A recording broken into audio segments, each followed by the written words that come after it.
Hello there. The British Labour Party wants to take advantage of the government's mistakes and presents itself as a viable alternative.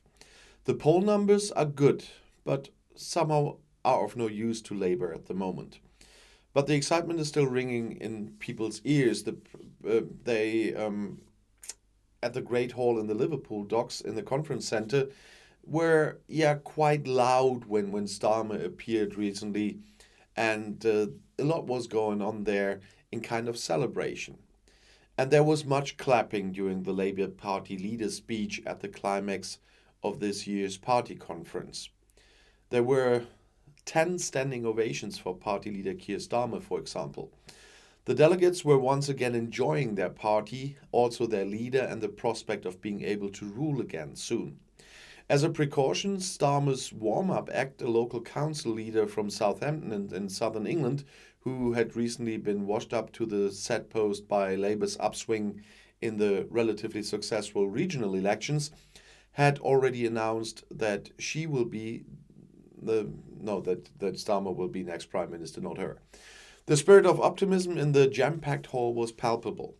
The door opened by the ruling Conservative Party's recent economic policy moves and leap even further to the right has now been forcefully pushed open by Keir Starmer and Labour.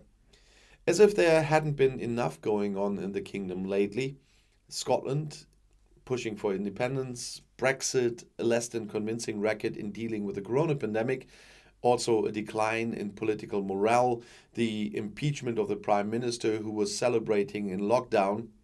Well, there was a lot.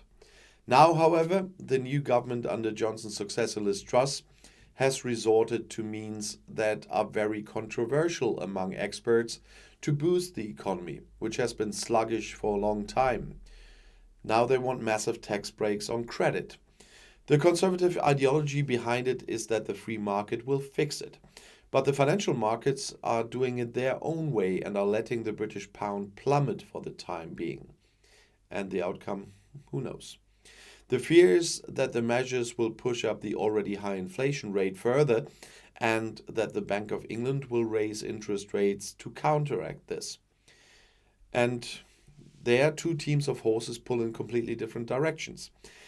In the meantime, even the International Monetary Fund has really not been nice to the British government.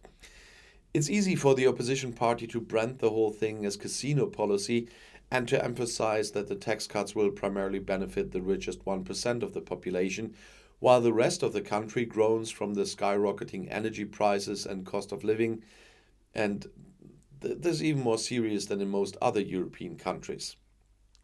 Specifically, Labour is instead calling for energy companies to be taxed on excess profits with a windfall tax. They want to set up its own state-owned energy company with the immodest name of Great British Energy and create 1 million jobs with a greener-oriented economic policy. They present themselves as a party of economic reason and patriotic at that. Instead of the International, the national anthem was sung at the beginning of the party congress in honor of the deceased Queen. And the decoration behind Starmer's lectern was the Union Jack. The party people liked it all very much, and that's why there was clapping like they hadn't for ages. The Conservatives finally give up the centre, and Labour says thank you, shakes off the ultra-left legacy of Starmer's predecessor Jeremy Corbyn, and presents itself as an electable ruling party. But always slowly. The election will probably not take place until 2024, and a lot can happen before then. After all, the past 6 politically extremely turbulent years in the UK since the Brexit referendum have impressively demonstrated that. And so nobody should celebrate too soon. And I'll see you in my next video. I'll be back.